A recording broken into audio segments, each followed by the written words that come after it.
The scandal never happens or gets caught if he's in Alabama over USC. I respect Michigan. I still hate y'all. Whether or not Sherrone Moore wants to throw the ball, he's gonna throw the ball. It took the two greatest college football coaches of all time. No, we didn't even know Saban was one of the greatest coaches. It is 2025. My name is Chris. That is Tyler. And in 2025, Lou Holtz is still a huge hater of Ohio State. He said that he sent Ryan Day a congratulatory letter, and Ryan Day never responded. The thing is, you know who gets and intercepts all media stuff? Jerry Emig. Jerry Emig is creating more beefs than I've ever seen. We are early in the year, Tyler, and this is the most college football beef I've seen week one probably in a long time. I mean, the blows you had traded this week. You had Brian Kelly versus Dabo Swinney, which, okay, awesome. They played. I get it. You had A.J. McCarron versus Thomas Castellanos. Okay. Weird, but I get it. You had Mike Gundy versus Dan Lanning. I get it. And then you had all of Michigan versus an unnamed Ohio State player, and we're not going to give that any attention. There was a quote, though, that I do want to focus on. Dan Lanning and Mike Gundy trading shots. We talked about it before. Oklahoma State is a 28.5-point underdog to Oregon. There were comments made from Mike Gundy saying, we only spend $7 million the last 3 years on our roster. Oregon has spent over 40. Dan Lanning's reply, what is it? We pay to win. We don't. Some people spend to win. We spend to win. Some others spend to make excuses. We botched it. We spend to win. Others save to have excuses or something of that nature, which I thought was really cold. Shout out Dan Lanning, and I can't believe Mike Gundy did that, but we are now a day away from another really fun weekend of college football. You can absolutely see Mike Gundy saying something like that. Just look at him. You're right. I think he's not invested in winning, and maybe that's a topic for a different day, but we are one day away from another really fun day of college football. And by really fun, I mean there's a bunch of top 25 teams that are under a touchdown favorite, which is fascinating, but there's no really big marquee games other than Oklahoma versus Michigan, which we are going to spend a good amount of time on. But that is my co-host, Tyler. Tyler, how are you doing? I'm good, man. I'm good. Before we get into that, I do have a confession to make. Oh. This is between you and I. I absolutely picked Malik Neighbors in front of you because of you. See, fuck you, dude. Fuck you. I knew it. He was fucking gaslighting me before this. I knew he was, dude. He got on the show earlier and did this whole big case about why he drafted Malik. That is so disrespectful. And for those who don't know, I beat Tyler in the championship last year, even though he had the number one running back, number one quarterback, and number one receiver because I had Malik Neighbors. I hate you. And when I say that, it's not in jest. It is real. Way to derail my opening monologue. Holy smokes. All right, we're here. Ohio State's not a great football team according to Lou Holtz. Bizarre. Someone said that somebody tell Grandpa to go back to bed. Someone said he looks like a bag of milk, and that is one of the craziest. One of the. Your buddy couldn't even sit up in his chair, dude. It's he melted to the chair. Literally, a bag of look. Somebody woke up Lou Holtz. Hey, Lou Holtz. Ohio State just beat the number one team in the country. Say something mean to him. And he woke up, wiped the crust out of his eyes, wiped the milk out of his face, and said, let's get to it. I think Ohio State is a great football team. I think Texas is also. We're not here to talk about that. We're going to talk about over the next couple weeks, Ohio State has a chance to figure out what their identity is going to be on offense. And it starts with Grambling State. Obvious, or is it just Grambling? Who knows? What do you want to see offensively from Ohio State against Grambling? So I've been going back and forth on this all day. And I was like, do I want to see them run the ball, rip off chunk plays on the ground, let the offensive lineman move some people, start to feel themselves a little bit? Or do I want to watch Julian Say and the receivers start to really let's build up Julian's his confidence, his stats. Yeah.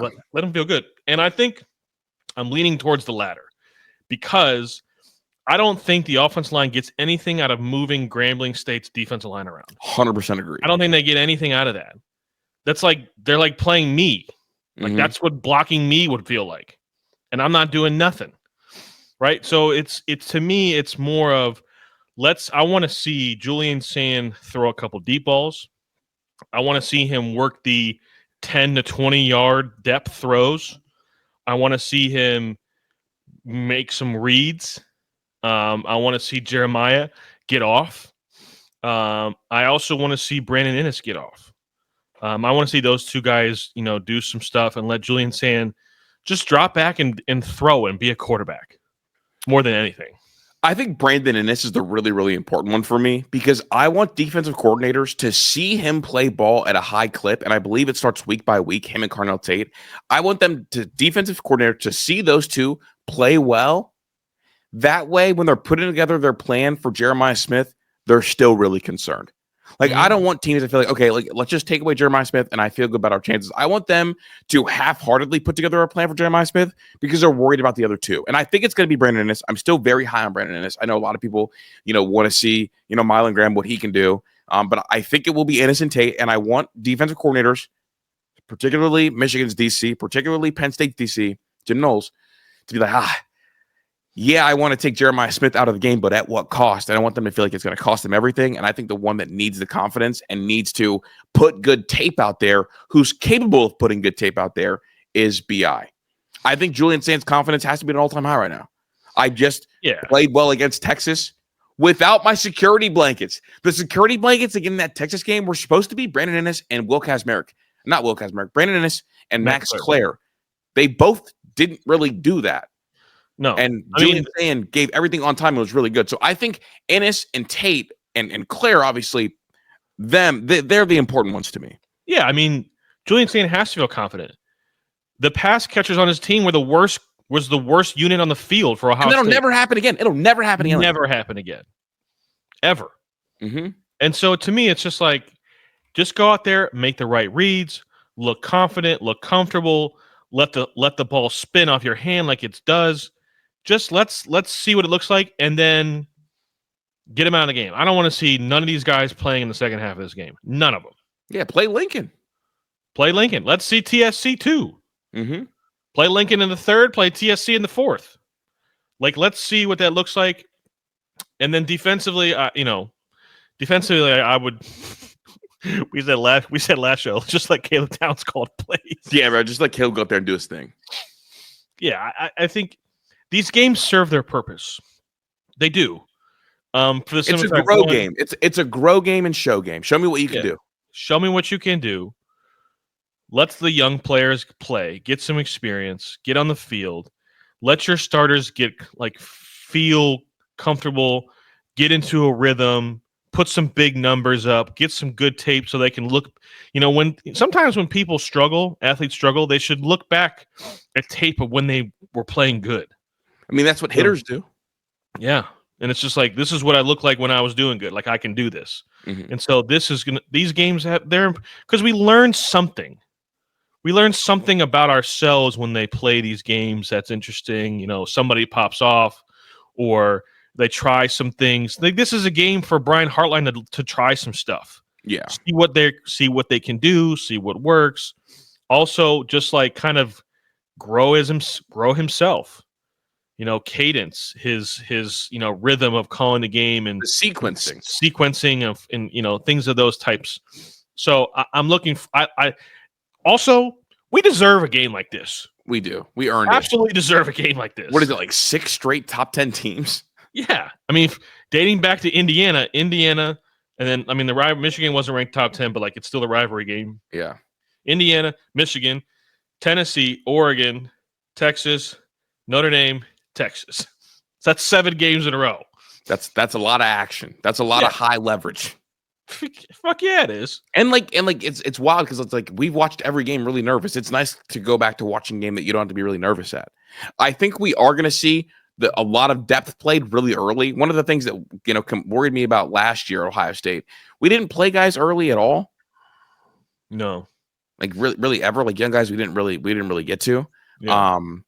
And it'll be nice to see young guys play. And I know that young guys are going to play, and here's why. Jarquez Quarter, Nate Roberts, Devin Sanchez, all played. Oh, yeah. Against number 1 Texas. Yeah. All of them. And they played, meaning, Devin Sanchez was in the last drive for Texas.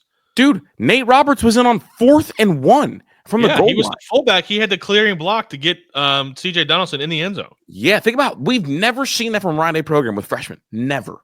You know what C.J. Donaldson said? He goes, I knew he was going to do it because I watched him do it all camp. Brought a tear to my eye. I mean, it's just there's so many fun things that happen because, like, when you're in a place like Ohio State, you get to see in these games, you get to see who's next. Yeah. And this gives us something to talk about during the offseason, the things of that nature. So who's a player that you're excited to see out there that's young? I am excited. I'm excited to see Quincy Porter. Ooh, he was on my list. Quincy Porter, I think, is really exciting because he is Jeremiah Smith like size. Mm-hmm. And there's a lot, I guess, to like about that. And he's a dog. He's from Jersey, a part of that group. And I guess I always naturally get excited about who's next up with Zone 6. And so I want to see it because next year is going to be a funky year because it's going to be Chris Henry, Quincy Porter, and Jeremiah Smith potentially out there at the same time. And that's going to be like the 3 dragons. So I'm excited to see him out there and to see what he looks like just because we've heard so much about him. And you just said 6'4", 6'4", 6'7". 6'7". Yeah, like just I'm just excited. I just want to see what he looks like out there. So I'm excited about him the most, probably. I would say mine is Riley Pettijohn. Okay. I want to see, do we have another one of those freaks running around out there, after we lose both of Sonny and Arvell? Yeah, what did Mark Ingram call him? I am not saying what he said. BBL, big black linebackers. Did you see Urban's face when he said? Yeah, because that's a direct shot to Urban and Tough Borland them. Urban was like, and then he was like, oh, he started shaking his head. He did. Oh, yeah. I mean, Riley Pettijohn, the other one that I'm actually watching, I'll be watching to, like, not just for fun. I want to see what, like, some of these backup defensive linemen look like, too, because I am in the camp, and I don't want to talk about this for very long, if at all, but I am in the camp that at some point the recruiting misses in the defense line is going to catch up. And I think it's going to happen here sooner than we want. So I am going to be watching the defensive line and see if there's anybody that has any juice, has any burst. It looks a little different. So, we'll see. But, like, these games are fun. Every once in a while, these games are fun. We're going to have 2 in a row, with Grambling and OU, Ohio University, OU. But, I mean, it's like I said, there's nothing really we need to talk about. Yeah. But like we said, the things we want to see is I want to see the passing game, and you want to see the passing game as well. Want to see it open up. Want to see the identity. Yeah, no doubt. I think they should win this game. They should score at least 50 points. At a minimum, they should score 50 points on Saturday. I don't think there's any way they don't score 50 points. Agreed. So, other than that, it's just one of those games. I do want to talk Michigan versus OU. That's a huge game. Obviously, a lot of people are really buying the hype with Underwood. I don't know if you saw what Pate said. He said he high expectations for him, and he ended up being more impressive than he thought. He was electric. Yep. Yeah, Bryce is he's good. He's gonna be good. I'm not ready to say that he's that good yet right now, but I think he's going to be good. I mean, I have in my lifetime, I haven't seen a quarterback more talented than him at Michigan. Mm-hmm. I mean, he's definitely the most talented quarterback in my lifetime. And, like, I watched Denard Robinson, but Denard Robinson, like, couldn't really throw. Denard couldn't throw. Honestly, it's funny because he is how people described Alex Orji, I think. Right? Like, people described Alex Orji as like a Cam Newton type with like a huge arm, like all this stuff, like that type of player. He looks the part. I think they dropped back 31 times week 1, which we've never seen with a Michigan quarterback. Like, that doesn't happen. I'm interested to see if they drop back 31 times on Saturday. Did they drop back 31 times because they knew they couldn't lose to New Mexico? We saw we've seen what Sherrone Moore looks like when he gets nervous. Yeah, tightens up. He tightens up just like Ryan. Run the ball. Just like Ryan. So it's one of those things where Is he going to be able to handle Norman, Oklahoma? In a big game, and like Brent Venables, like he's a confusing DC to handle. Yeah, I think this is going to be a definitely. If Michigan can win this game, then I will take them seriously as a playoff contender. If they win this game, I believe. But here's the issue. I think that this will not be a drop back game for Underwood. You know why? This OU defensive line is horrid. Oh, yeah. I think they're going to run the ball a million times.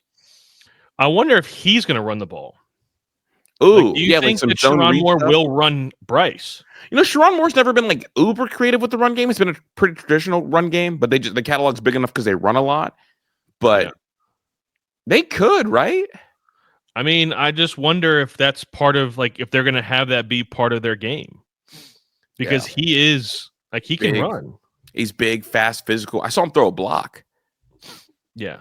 No, he's it. I just think this is a game where we're going to find out if they're for real or not for real. Yeah.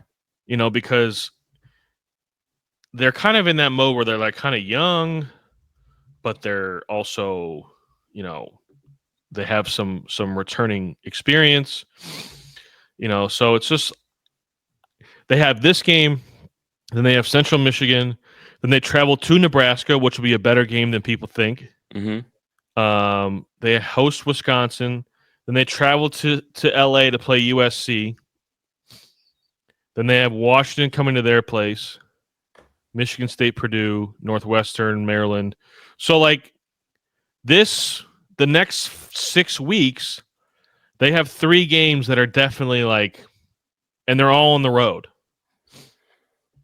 But if they win this game, there's a real possibility that we go to Columbus. I mean, we go to Ann Arbor, and Michigan is 10-1. Are you surprised that I believe Oklahoma's only 2.5-point favorite? No, because I think they're kind of similar teams. I think they're kind of teams where we don't really do we really know who Michigan is? No, but Oklahoma's pretty experienced. They've got experience on defense, especially. I mean, on offense, their OC and quarterback have played a ton of football together. Yeah, it's just one of those things where we've seen what Brennan Venables has looked like, though. I think unfortunately. But also, let me push back. We've seen the good and the bad. We saw him go 10-2 and beat Texas in a really good year. Okay, that's fair. We've seen Brent Venables with a good quarterback be able to play really good football and put together. I mean, shit like that. That OU team beat that Texas team that ended up winning the Big 12. Are we undervaluing how good Michigan is? Do we think Michigan's not as good as everybody else thinks they are? Because I think that's really the question that we're asking is Michigan actually better than we think? And I think we're going to find out. But because I think their receiving unit still stinks. I think they can run the ball, and I think their defense is not as good as it can't be as good as it was last year. They have 2 top 15 defensive tackles. Yeah. Gone. They can't be as good as they were last year. And they lost Will Johnson. So, but are they better than we think they are? I don't know. That's a good question. I don't know why that line is that way. You think Oklahoma should be? You're surprised Oklahoma's not a bigger favorite? Yeah, I mean the game's at Oklahoma, and you've got an experienced quarterback and an experienced OC. Well, that's also why I kind of took Oklahoma minus the points. Yeah, I mean it's less than a touchdown. Yeah, this is the measuring stick, because I also think Oklahoma, it is cool. Oklahoma is 18, Michigan's ranked 15, but Michigan is the underdog. I do like when we see that. But this is the real test for Underwood. If you are not ready for the Underwood hype train, this game will kick it up into high gear, and I think he could end up being the most hyped true freshman quarterback in my college football time watching. And here's why. More than Trevor Lawrence? Yeah, and here's why. Because when Trevor Lawrence came in, he didn't start game one. He wasn't there right away. True. And the year before, Clemson wasn't quarterback deprived. Last year, Michigan was quarterback deprived. Michigan went from starving And what'd you have for dinner, Bubs? I had ice cubes and water. You slap a potential steak on the table, right? Yeah. Like Kelly Bryant, I believe, made a playoff right before Trevor Lawrence got there, and then played for 4 games, and then Trevor took over. And Trevor was an all-everything guy too. But the Underwood thing is, we're going from starving to a steak. In addition, it's not one of those cases where a true freshman quarterback starts because they're an awful program. In the past, you've seen true freshman quarterbacks like Dylan Raiola, right? Start, but Notre Dame is not a true elite program. Nebraska, I mean. The kid over there at Cal is starting right now, 5-star all everything, but Cal's not a great program. Right. I mean, even Quinn Ewers, when he played, it was like a couple years later. Arch Manning, a couple years later. Like, I mean, Lagway had a chance to be this hyped, but he didn't play early in the year. So we're seeing a true freshman quarterback going up. What if he looks like Julian Sands' first game? Like he kind of just manages the game. I don't think you know what? I'm going to take that back. I don't think that Michigan can win if Bryce Underwood just manages the game. I also don't think his personality is just to manage the game. Probably not, but like I don't think Sharon Moore can go and just run the ball over and over and over again and beat Oklahoma. I think Brent Venables is going to force him to throw. I think they can run the ball over and over and over again. Yeah, but like, are you going to run the ball with 9 guys in the box? I think they'll try. I mean, they might try, but like that's never worked. I know, like it worked when they played Penn State. There still wasn't 9 guys in the box, bro. They put literally Tyler. Do you know how many straight times they ran the ball against Penn State that game? I mean, every play in the second half, so like what 30? So there was absolutely 9 guys in the box. I guess. I mean, God, I fucking hate Michigan and the way they play.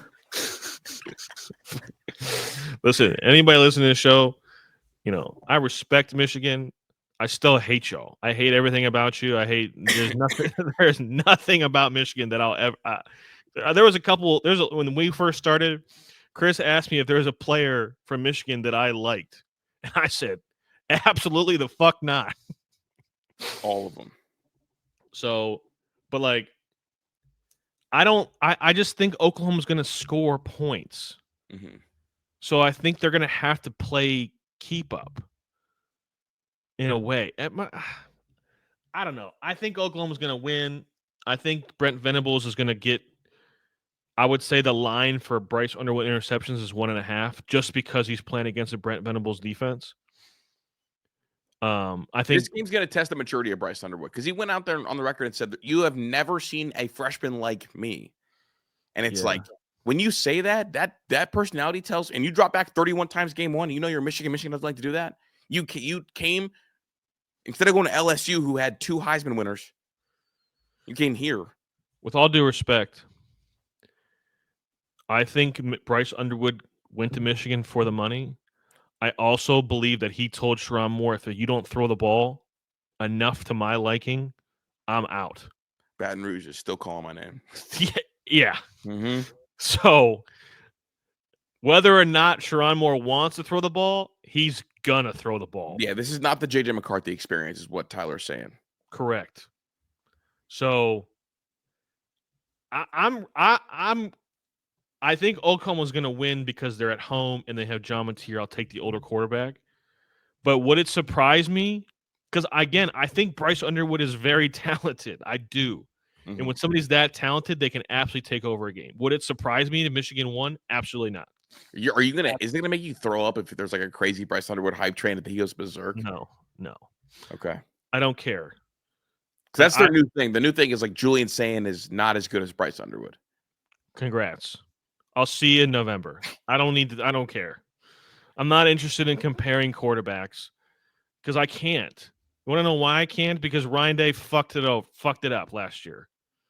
Yeah, he did. So I don't care about comparing quarterbacks. I care about comparing teams and winning that game. Yeah.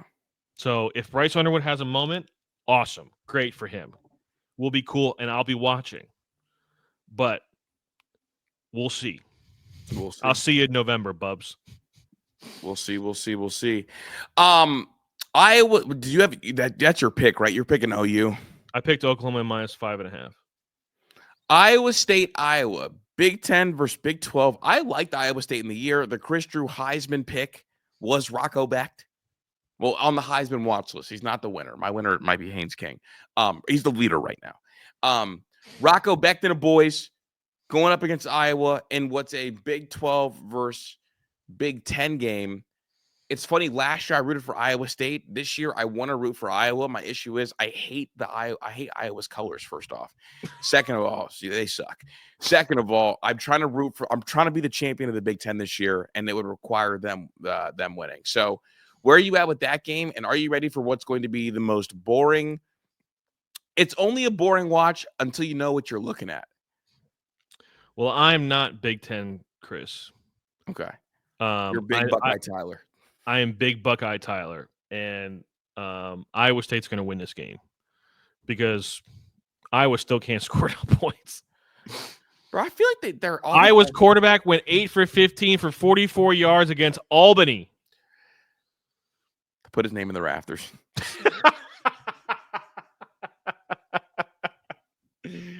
I mean, they're going to win this game by 13 points. You know how they should raise money for their NIL at Iowa? They should auction off for all the students. So disrespectful. They should auction off for all the students, be our garbage time quarterback.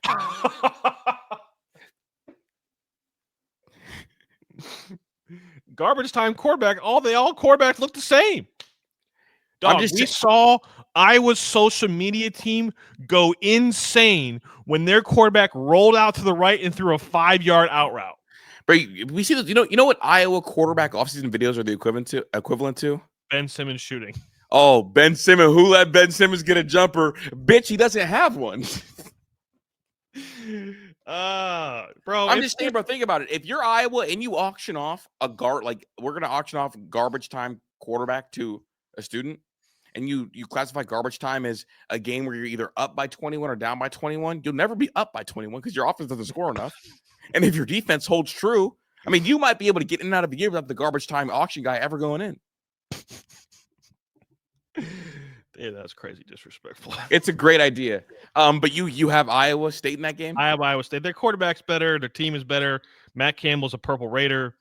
It's chosen. He did. He snuck that bullshit in there. I bet against Iowa State once this year.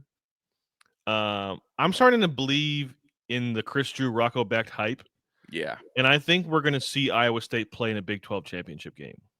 Well, that's a big jump. But the Rocco Becht thing, you know what he is, dog? He's like, and he's not Tim Tebow, but he's got that feel to him. Like a tough-ass kid that keeps the chains moving. It's never pretty, but he just keeps the chains moving. And he just like literally wills teams to victory. He's not built like a perfect quarterback. Little stubby arms, stubby legs, but they keep the chains moving. And there's something when you can feel it with the quarterback that goes out there that you can tell he's going out there and his job is to make sure he never has to pay for beer in his hometown again. Bro, listen to the schedule. They have Iowa, Arkansas State. First of all, why is Iowa State traveling to Arkansas State? Because it's for the vibes, big dog.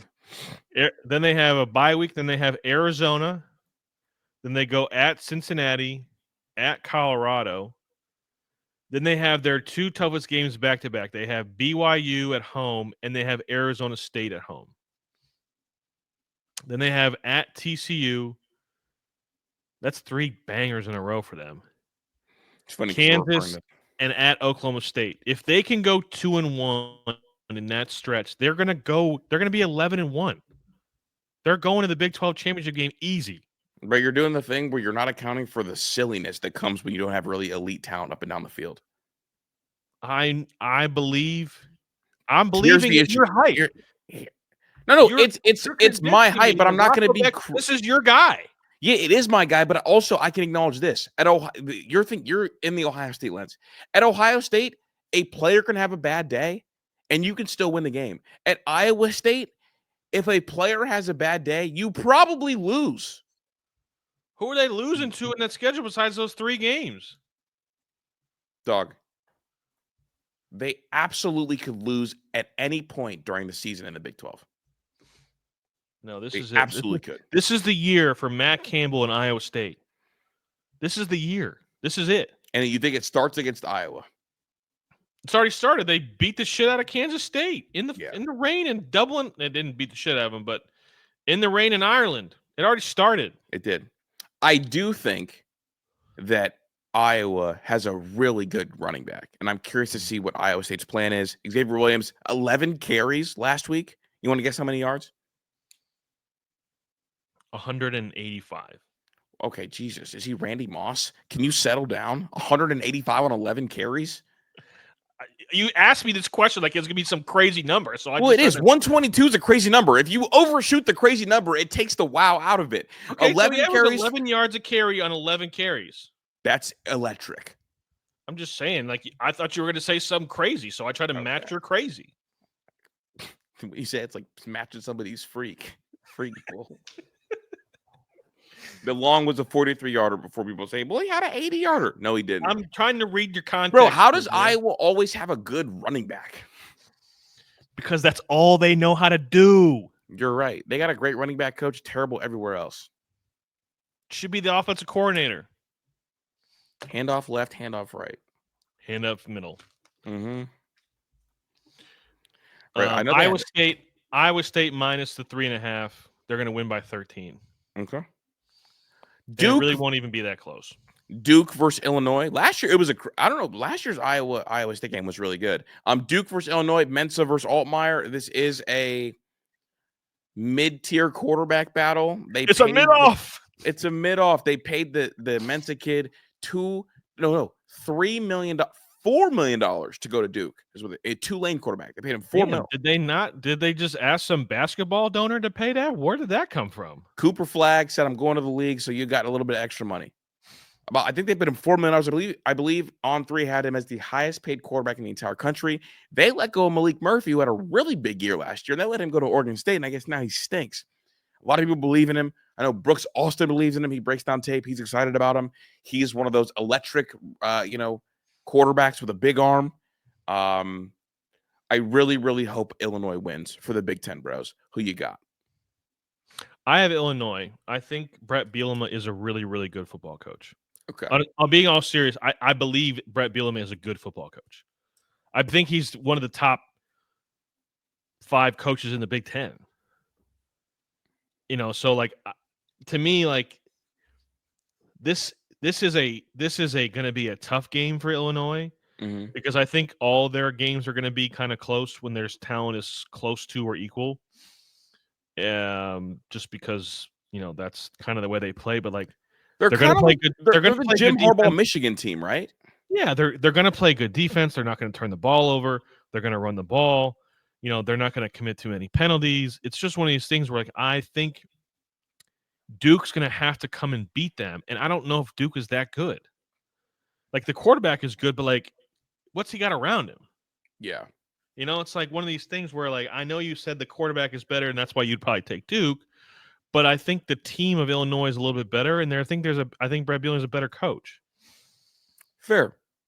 There is a chance for a cult movement this weekend. You know why? Because there's one thing that moves needles in a really, really strange way positionally. Every time there's one of this thing, everybody knows their name, and it seems to stick. White, heavy running backs. White running backs become celebrities overnight, right? Oh, they're unicorns, of course. Cam Scadaboo's thick ass is a superstar. 5th round pick. Illinois has Aiden Lowry. He's 5'11", 215, 220. Yeah. Already has CTE already. Just saying, bro. He's also averaging 11 yards a carry so far. Yeah, CTE, steroids, and he eats glass for breakfast. Sam, when it's coming at you, when you melt the smelling salts down into a liquid, and instead of smelling it every now and again, you just rub it like it's beard cream right there, and you go out there and just run through things, and it's like, Aiden, why are your eyes bleeding? It's the first quarter.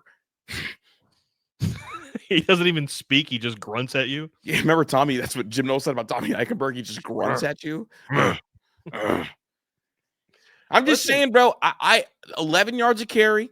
He was good last week. Doesn't fumble. The long was 57 yards, which is kind of ridiculous. Do you think Duke is good enough to beat them? Just straight up beat them in a game? I don't think so. I don't think so. I do not think so.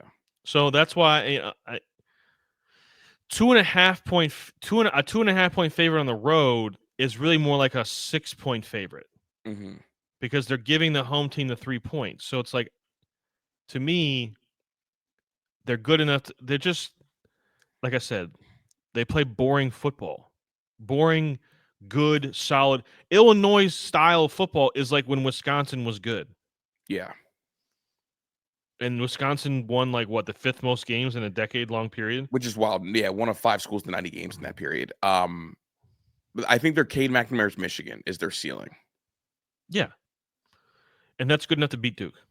Okay, by more than a field goal. Shout out to the Big Ten. Shout out to the Big Ten. I believe in it. Other storylines across the country. What are you paying close attention in? Okay, here we go. I want to ask this: what team that lost week 1 do you think has the best chance to win the Natty? That's tough because I was really high on Clemson, and I was really high, and I was obviously really high on Tech. I'm going to say Texas. Okay. The reason why it's close. Wait a second. I think you're forgetting about Notre Dame too. I don't know if you forgot. I'm not forgetting about Notre Dame. Okay. When I watched Miami do to Notre Dame was very concerning. Okay. The only reason why I was close is because I think Klubnik is just a better quarterback than Arch this year. Okay, you trust him more for college games this year? Yeah, I just think for this year, Cade Klubnik's a better quarterback than Arch. I think Arch's ceiling is like the moon, and Cade Klubnik's is like an airplane. I'm just Yeah. No, I get. And I just think Texas has the defense. They have the elite defense. Their receivers are good. They're NFL receivers. I think, you know what? I actually might say Clemson. I'm talking myself out of it. I think Clemson has close to a good enough defense, not that far behind Texas' defense. And I think their receivers are better. And I think their quarterback is better this year. Now, I could be really, but I could also be really wrong. By November, beginning of November, Arch could be just the man. I think he's going to be a monster. So I think my answer is Texas over Clemson. Yeah, I'm going back, and I don't think Notre Dame can do it. I think Clemson's still going to win the ACC. I think it's be closer than I thought, though. I would love because honestly, I don't know. Do you worry about? Do you think Miami could play good enough? All right, here we go. Who is your fool's gold team after week 1? Miami. Miami. Are they like last year's USC? Remember USC beat LSU between Florida State. It's between Florida State and Miami. And I tell you what, the reason why I say Florida State has a better chance is because of Gus Malzahn. Him as Justin OC is dangerous, bro. Chef's kiss, and he's popping big cash shit. Just knowing he's just got to call plays. It's very Chip Kelly-esque, isn't it? That's why I'm saying Florida State is a better chance to be for real than Miami. I just don't believe in Miami. That's like a fucking great bar you just glossed over. What? It's Chip Kelly-esque. It's cool. You can gloss over as a bar. I mean, yeah, actually, it is. I would say it is. Thank you. That's all. I think Chip's better than Gus, but okay. Well, light. Yeah. I'm sensitive today, dude. That's clearly. But I don't trust Mario Cristobal. I don't trust Carson Beck. And it's just in Miami's Miami. It's not scary to come play in Miami. Nobody's scared to come play in Miami. You don't even have a field on your campus. No, you have to drive. You have to take the bus to get to your home field. When I watched people of Miami not even show up to watch LeBron, D. Wade, and Chris Bosh play, they're not coming to watch. Never mind, I'm not going to disrespect Carson Beck that much, but sloth. That's what I was going to say. Or, hey, you guys. But how could you trust him? I mean, I know the 2023 version of Carson Beck is really good. I know that. I've said it multiple times. I also seen what he looked like last year, And like that is in there. That's going to come out at some point. That's going to show itself. And like that game in a few weeks when Florida State plays Miami, like that game could end up being a huge game for the season. It could be. It could. Because Florida State has to play Clemson and Miami, and which means Florida State needs to win one of those two games. They have to. Yeah. Who's the best Florida team? I want to say Florida. It's hard because I would want to say Florida too, but they played the worst opponent week 1 out of the 3. I think they have the best. I think they have the most talented quarterback. They absolutely do. I don't even think it's even a debate. No, not a debate. Honey, the quarterback, and Sloth cannot compete with DJ Lagway. No, so I'm looking forward to seeing who's the best Florida team. I think this is the first time in a long time where all the Florida teams might kind of all be decent. I didn't think it could be done. Yeah. Yeah, I don't know, man. Miami is the biggest fraud, and I think Florida State is going to be the one comes because I think Mike Norvell. I don't know what to think of Mike Norvell. I don't know what to think of him. He doesn't know what to think of him. I don't either. Does Kalen DeBoer survive year 3, or do they turn it around? All right, so this is what I was going to say that I'm watching the most is because can Alabama afford the $70 million buyout? Can they afford that? I don't think so. But let me tell you why there's a chance that he won't survive. Because there's a coach that's unemployed that said he wants to coach in the SEC. Oh. I'm just throwing it out there. You think Grambling can take over? If there's a job that John Gruden would jump on immediately, it is Alabama. Yeah, I mean, I don't think Alabama would offer him that job, though. I don't think they would, but if they wanted to work, because the thing about it is if they buy out Kalen DeBoer, they got to buy out somebody else's contract as well. They got to pay him. So it's a double buyout. So can they afford $100 million coaching change? Yeah.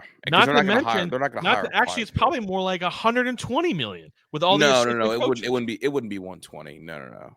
Well, what happens if the other guy's buyout's like $40 million? Well, there's not that many of them. It's like DeBoer's buyout is high, and then like Lincoln Riley's buyout is high, and everybody else is like in the 20s. Who? Okay, so here's the other question. Where do you rank Kalen DeBoer as a coach? Not like I understand what's going on currently at Alabama, but like where do you think he is in the coaching ranks? Who's better than him? Yes, Ryan. I guess not even you don't have to name names. Just give me a number. There's probably about 5 coaches better than him. Okay, so ask yourself this question then: would any of those 5 quarterbacks leave their current job to go to Alabama? I don't think so. Then you can't do it. You can't fire him. And I think that sometimes smaller culture coaches can't go to blue chipville, right? No. Like here we go. Like, do you think Matt Campbell could do his thing at Bama? No. And that's where I think Kalen DeBoer. The Nick Saban shadow is so big, man. Well, and it's think about how long it took them to get from Bear Bryant to Nick Saban. Yeah. You never want to be a long time. Yeah, fuck. That was 20 years. You'd have to have a big name coach come in there. Big. Yeah. And like Phil Knight's not going to let Dan leave Oregon. I don't think so. Listen, man, I know you think Alabama's this great job. It is. I don't think it is I don't think it's as good a job as you think it is. Alabama is a great job. You just look through the lens of Ohio State. Ohio State is no. The best I'm not job. looking through the lens of Ohio State. I'm okay, here we go. Like, no. Fuck it. We can play. No. We can play. That's fine. We can play. Better job, Miami or Alabama? So I want to set Jesus the parameters. Christ, that's the. No. I teach you set the parameters. Are we talking about money and recruiting base are the 2 big things that make a great job? Correct. I am talking about Tyler McCormick. You get offered 2 jobs, Alabama, Miami, as the head coach for football. What job are you taking? I would take Alabama over that job. 100%. Okay, thank you. Would you take Alabama or Clemson? Probably Clemson. Out of your mind. The pause that you're out of your mind. Why? Dog, how are you going to say that Bama's not a good job because they just got good, or it took a while for them to get good? When Clemson? Currently? If someone said, would you rather be a head coach at Alabama or Clemson, pick. I'm probably picking Clemson still. Why? There's no way. One, Why? because the last 12 to 15 years, they've kind of caught up a little bit. Not a lot, just a little bit. And I'm in the ACC. I don't have to deal with that shit. Deal with the SEC stuff. And I have the recruiting base. I'm still there. And the money, I think, is what's similar. Is the money similar? That's what I don't know about the money. I don't know about the money. You have less money, less tradition, less history, less I didn't NFL, know about if you have less money, then I'm gonna take the school with more money. less NFL development, less cachet. Like Alabama football is the only thing that matters in the state of Alabama.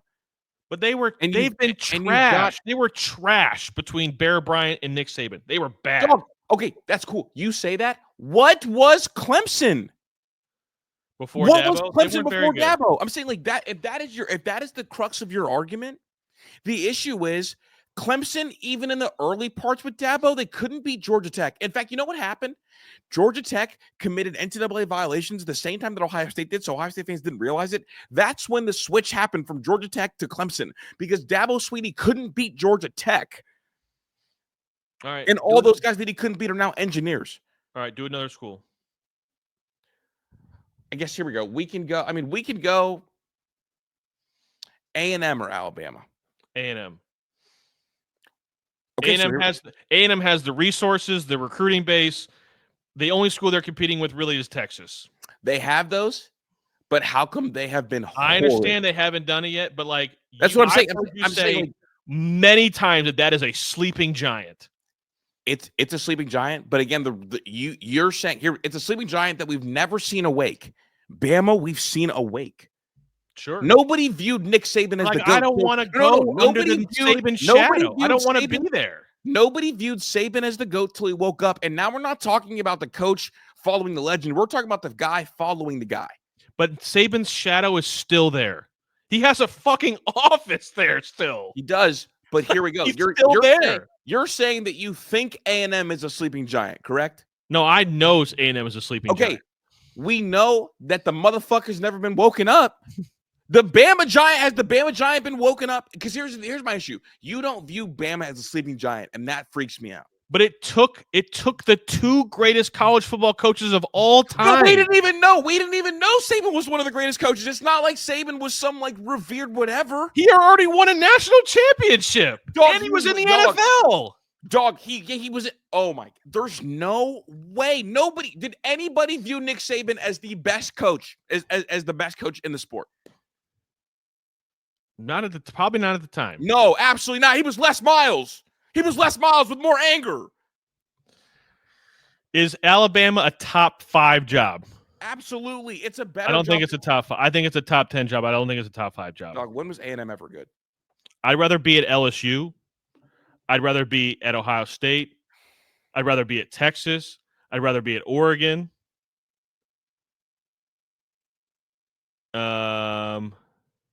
And I'd probably rather be at USC. Okay, the USC one is egregious. Why? We have seen what they look like when they're woken up. Yeah, and when they're woken up, it's still less than that Bama woken up. I don't know, man. Those Pete Carroll USC teams were unbelievable. Here's another one of my theories. It's also the regional dominance in that region. There's nothing else there. Fair. Whoa. Here's where I'll push back a little bit. I believe that the best jobs are where culturally your thing matters the most. In Alabama, does football matter most? Yes.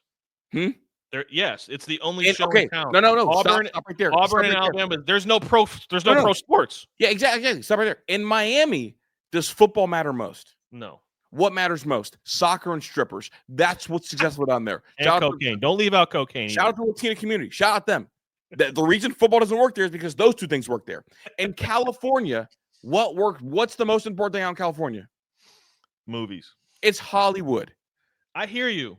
I just think I would rather be the best in my region. And I know, but I know what USC's been at their peak.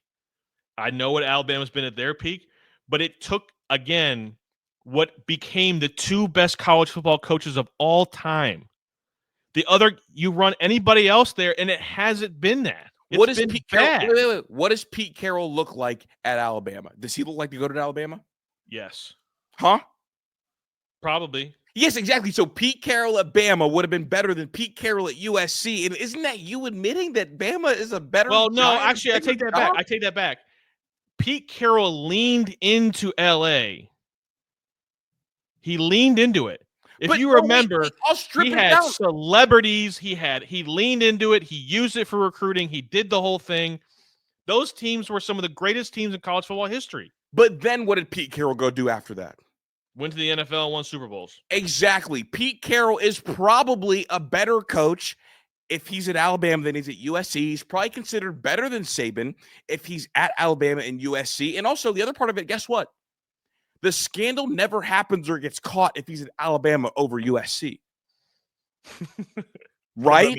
The SEC offices are in Birmingham. Alabama. Literally, it never, like, the scandal never happens. Like, Pete Carroll was on the path to be the greatest ever. Bama, look, you said it.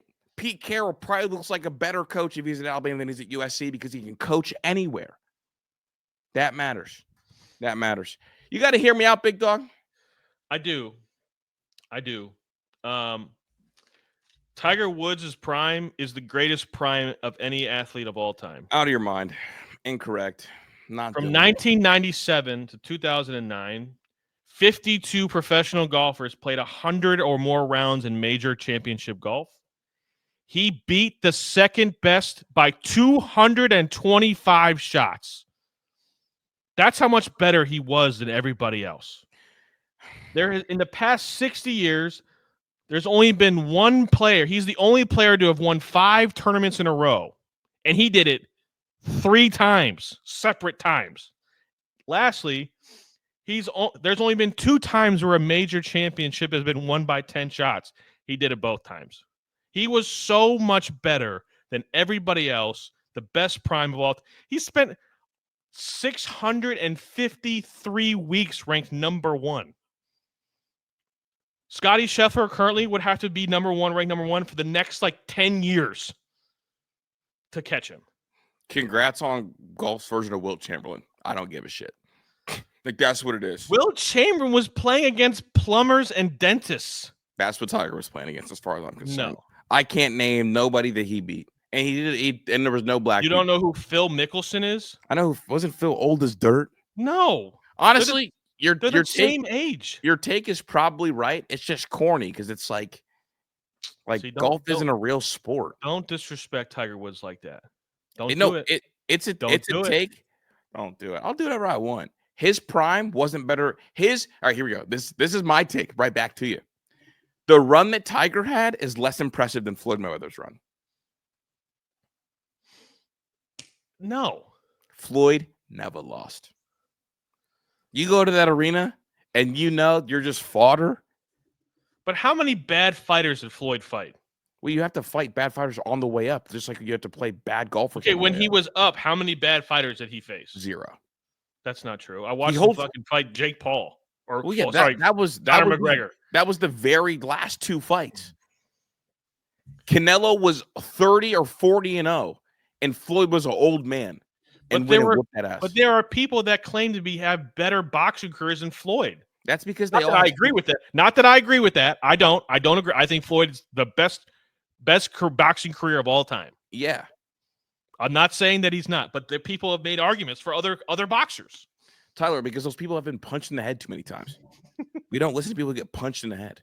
With all due respect, I don't look for Tough Borland to tell me who the best linebacker is because I think you're missing 7 or 8 brain cells, And when I say 7 or 8, I multiply it by 10,000. I don't look for I don't. All due respect. I don't care what Joe Thomas tells me about O-line play. He's been in 30 car crashes. You know, like so what? Like if just because boxers tell me that they're a better boxer than Floyd, okay, congrats, you got punched in the head way too many times. Yeah. No. My hear me out is it's time to abolish bubblegum. Whoa. I hate bubblegum. Wow. Time to abolish it. If your breath stinks, brush them. And if you eat fruity bubblegum, go have a Skittles. I don't know if I can agree with that. Bubblegum helped me stop chewing tobacco. There was a purpose for it for me. So I have a personal. Well, I redacted. I'm not going to say something mean about your battling. You're getting over my nicotine tobacco addiction. Yeah, like I'm not gonna like. What was I supposed to say? Like, oh fuck it, go start. I also, but at the same time though, Big League Chew was also was an aid in it because I would wrap the Big League Chew around the Red Man. Abolish it. And also, you know why I'm so anti bubblegum? I stepped on it today on the way into work. Oh, so you just hate people. You don't hate bubblegum. Well, I can't get on the show and say abolish people.